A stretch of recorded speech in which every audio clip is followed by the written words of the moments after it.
ইন্নাল্লাযীনা ইস্তাকবিরুনা আন ইবাদাতি সায়াদখুলুনা জাহান্নামা দাখিরিন। যারা দোয়ার মতো গুরুত্বপূর্ণ ইবাদতের ক্ষেত্রে অহংকার দেখায়, দোয়া করে না, ধার ধারে না, অভাব আছে, কোনো অভাব নেই, যথেষ্ট পয়সা আছে, যথেষ্ট দাপট আছে, ক্ষমতা আছে, হ্যাঁ, দুনিয়ার সামগ্রী আছে, কোনো চিন্তা নেই, এরা অহংকারী।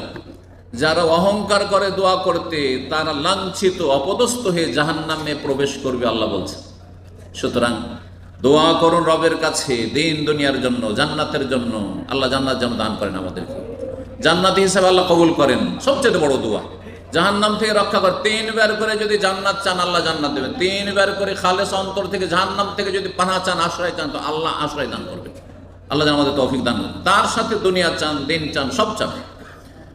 সূরা বাকারা 186 আল্লাহ বলছেন, ওয়াইজা সাআলাকা ইবাদি আন্নী ফাইন্নী করিব। হে নবী, যদি আমার বান্দারা তোমাকে জিজ্ঞাসা করে, সাহাবীরা, যে আমি কাছে না দূরে, চিল্লা ডাকবো না আস্তে ডাকবো, বলো আমি কাছে। আল্লাহ অত্যন্ত কাছে, আল্লাহকে আস্তে ডাকলি, কিন্তু জবানটা উচ্চারণ করে ডাকেন, এটা হচ্ছে উত্তম সবচাইতে।